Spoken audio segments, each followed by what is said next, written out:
Teman-teman, kita lanjutkan ke pertanyaan yang nomor 6. Pertanyaannya adalah,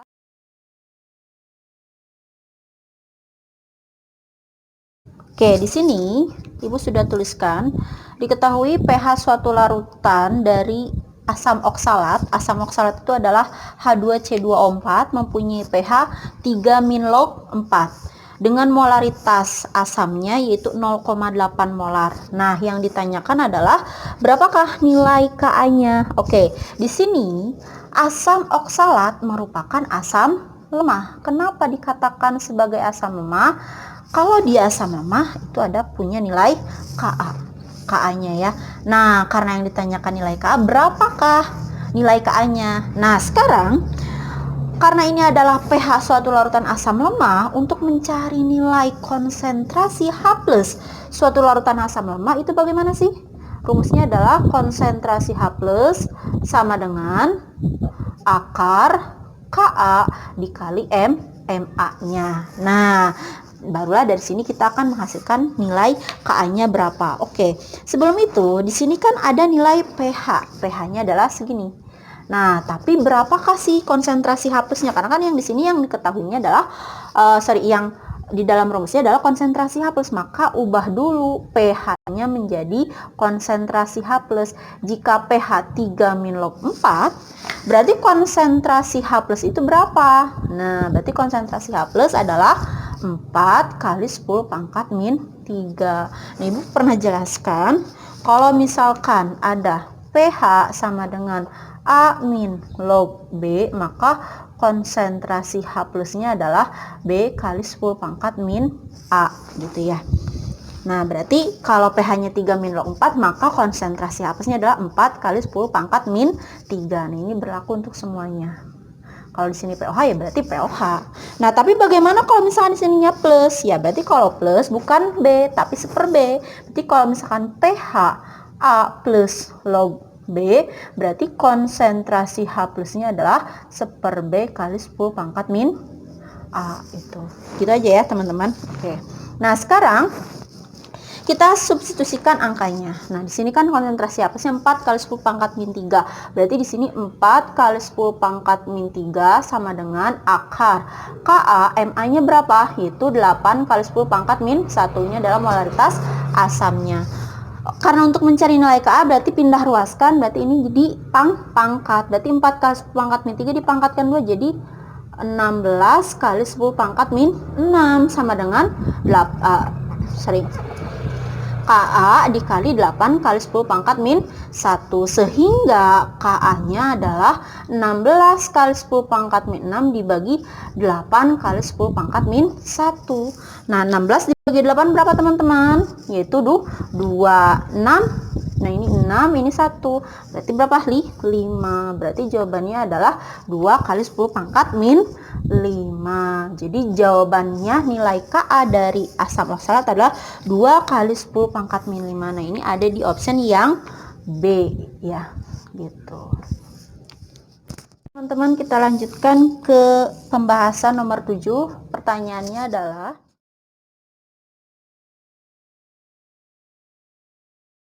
di sini ada data sebuah hasil titrasi antara MgOH 2 kali dengan larutan HF. Yang mana ini diketahui volume masing-masing dari MgOH 2 kali dan HF untuk masing-masing percobaannya. Dan di sini diketahui ada air Mg, O, dan H.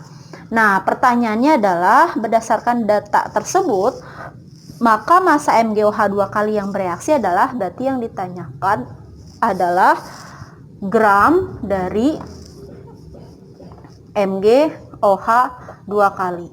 Oke. Nah, di sini adalah titrasi ya. Nah, teman-teman tahu kan rumus titrasi itu bagaimana? Nah, masih ingat rumus titrasi? Yaitu VA kali A kali MA sama dengan PB kali B kali MB.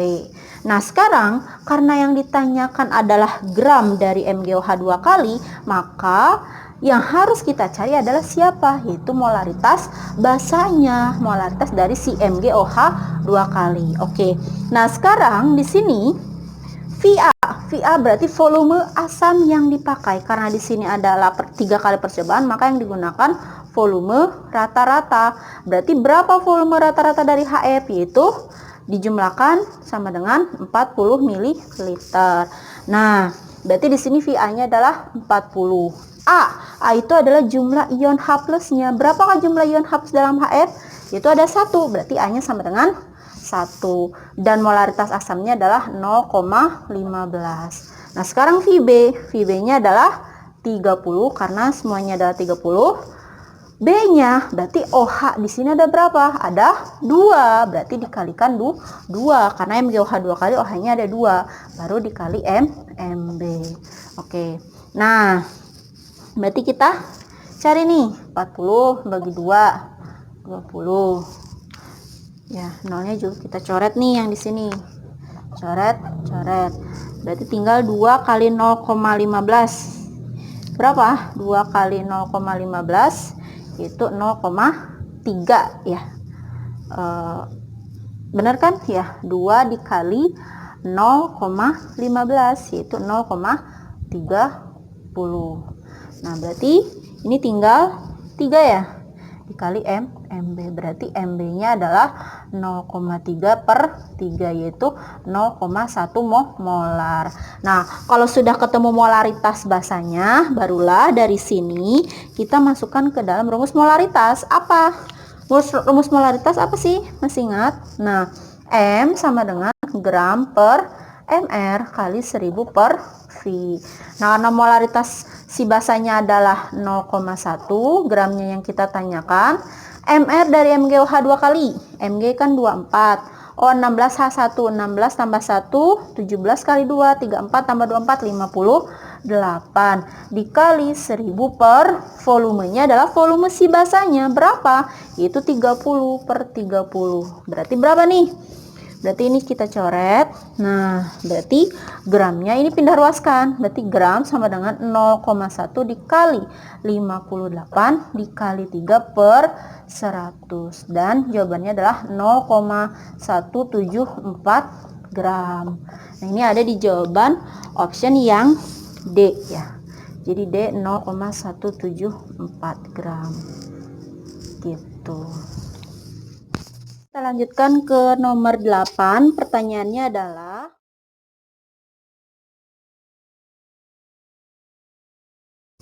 di sini diketahui ada beberapa larutan. Nah, ini adalah beberapa larutan dari suatu larutan garam. Ada amonium sulfat, ada natrium karbonat, ada kalium asetat, natrium sianida, dan amonium iodida. Nah, sekarang yang ditanyakan di sini adalah dari beberapa larutan tersebut, pasangan garam yang memiliki pH kurang dari 7 adalah, berarti yang ditanyakan garam yang memiliki pH kurang dari 7. Nah, teman-teman, di sini ada larutan garam yang pH-nya kurang dari 7. Itu artinya apa sih? Yaitu dia bersifat asam. Nah, karena kan kita tahu ya, sudah mempelajari tentang hidrolisis garam, bahwa garam itu tidak hanya bersifat netral, melainkan ada yang bersifat asam, basa, dan netral. Nah, sekarang garam itu pertanyaannya adalah ketika dia bersifat asam, basa, atau netral, berarti campuran garam itu terdiri dari apa? Masih ingat? Kalau dia asam, berarti dia campurannya dari aku dan bale. Sedangkan basa berarti ale dan baku. Nah, kalau netral berarti aku dengan baku. Atau yang lemah-lemah dua-duanya ale dan bale. Nah, jika nilai Ka-nya sama dengan KB-nya. Nah, itu adalah sifat-sifat dari larutan garam. Berarti ketika suatu larutan garam yang bersifat asam, maka dia harus terdiri campuran dari asam kuat dan basa lemah. Oke, kita lihat yang nomor 1. Di sini ada NH4 2 kali SO4. Berarti ada NH4 itu terurai menjadi NH4 plus dan SO4 2-. Berarti NH4 2 kali SO4 itu terdiri campuran dari apa saja sih? NH4-nya adalah siapa? Dari basa lemah. Sedangkan SO4-nya dari asam kuat, berarti basa lemah dengan asam kuat, maka bersifat apa? Ya, asamnya kuat, berarti bersifat asam, ya. Oke, yang kedua yaitu Na2CO3. Nah, Na-nya adalah dari basa kuat, sedangkan CO3-nya dari asam lemah, H2CO3 ya. Berarti karena basa kuat, maka dia bersifat apa? Basa. Nomor 3, CH3COOK. Berarti CH3COH adalah apa? Asam lemah. K-nya adalah basa kuat. Karena si yang kuatnya adalah basa, berarti bersifat basa. Dan keempat yaitu NaCN dan kelima NH4I. Oke, yang keempat Na kan adalah basa kuat, sedangkan HCN itu asam lemah. NH4 adalah basa lemah, sedangkan HI adalah asam kuat. Nah, yang ini karena ini yang kuatnya adalah basa berarti bersifat basa, dan NH4I yang kuatnya adalah asam berarti bersifat asam. Nah, jadi yang bersifat asam yang mana? Yaitu yang nomor 1 dan nomor 5. Jadi jawabannya adalah 1 dan 5. Nah, 1 dan 5 itu ada di option yang C, yaitu jawabannya 1 dan 5 gitu. Teman-teman, kita lanjutkan ke nomor 9. Pertanyaannya adalah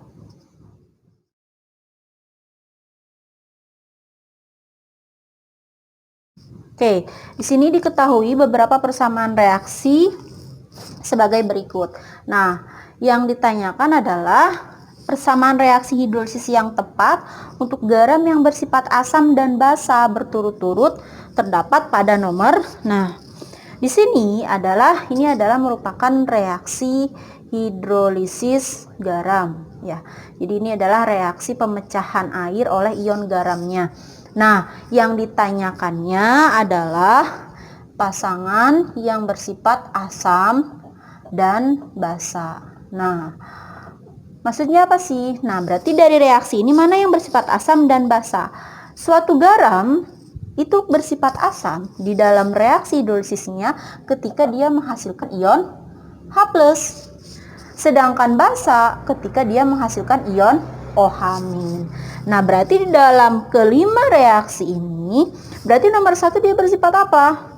Karena dia menghasilkan OH- berarti dia bersifat basa. Yang ini basa juga. Yang ini H+, berarti asam. Ini H+, asam, dan ini adalah OH-, yaitu basa. Jadi yang bersifat asam dan basa adalah berturut-turut siapa? Ya bisa 3, 1, 3, 2, 3, 5 atau 4, 1, 4, 2, 4, 5 gitu kan ya. Nah, berarti di sini di optionnya yang benar adalah jawabannya adalah yang option D, yaitu 4 dan 5. Karena berturut-turut ya, harus asam dulu baru basa. Jadi asamnya nomor 4 dan basanya nomor 5 gitu. Teman-teman, kita ke pembahasan yang nomor terakhir. Oke, pertanyaannya adalah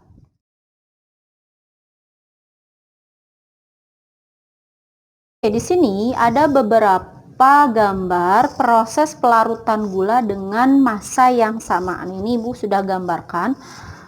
Ini nomor 1, 2, 3, 4 dan 5. Oke. Nah, di sini dari gambar tersebut, manakah laju reaksi yang dipengaruhi oleh pengadukan dan suhu? Nah, berarti di sini pengadukan dan suhu merupakan variabel bebas. Kalau variabel bebas berarti dia bebas pengadukannya. Maksudnya variabel bebas itu adalah variabel yang bebas gitu ya, dibuat berbeda. Berarti di sini pengadukan dan suhunya akan berbeda. Nah, di sini di dalam percobaan ini selain ada pengadukan, ada suhu, ada juga yang namanya luas permukaan. Nah, kalau variabel bebasnya pengadukan dan suhu, maka luas permukaannya harus menjadi variabel kontrol. Maka harus sama. Kalau variabel kontrol kan harus sama. Jadi pengadukan dan suhunya boleh berbeda, sedangkan luas permukaannya adalah sama. Jadi ini luas permukaan adalah variabel kontrolnya. Kalau variabel kontrol dia sama, sedangkan kalau variabel bebas itu boleh berbeda. Nah, sekarang dari percobaan ini mana yang kira-kira luas permukaannya sama dan suhu serta pengadukannya berbeda? Oke, kita cari yang di sini, kita cari yang luas permukaannya yang sama dulu. Oke, berarti ada yang nomor 1 dan nomor 3 ya.